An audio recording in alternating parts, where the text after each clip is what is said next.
பாகிஸ்தானுக்கு பாடம் புகட்டவும், பயங்கரவாதத்தை ஏற்றுமதி செய்யும் பாகிஸ்தானை தனிமைப்படுத்தவும் காங்கிரஸ் செயற்குழுவில் தீர்மானம் நிறைவேற்றப்பட்டுள்ளது.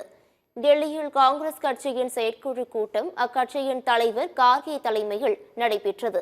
இதில் சோனியா காந்தி, ராகுல் காந்தி உள்ளிட்ட பலர் கலந்து கொண்டனர். இந்த கூட்டத்தில் பல்வேறு தீர்மானங்கள் நிறைவேற்றப்பட்டது.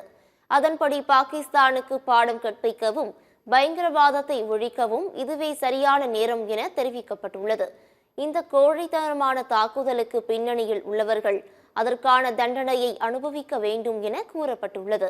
இந்தியாவுக்கு தொடர்ந்து பயங்கரவாதத்தை ஏற்றுமதி செய்யும் பாகிஸ்தானை தனிமைப்படுத்தவும், தண்டிக்கவும் உறுதியான, தெளிவான மற்றும் சர்வதேச ஒத்துழைப்புடன் செயல்பட வேண்டும் என மத்திய அரசை காங்கிரஸ் வலியுறுத்தியுள்ளது. பாகிஸ்தானுக்கு பாடம் புகட்டவும், பயங்கரவாதத்தை ஒழிக்கவும் இதுவே சரியான நேரம் என்றும் காங்கிரஸ் செயற்குழு தீர்மானத்தில் தெரிவிக்கப்பட்டுள்ளது.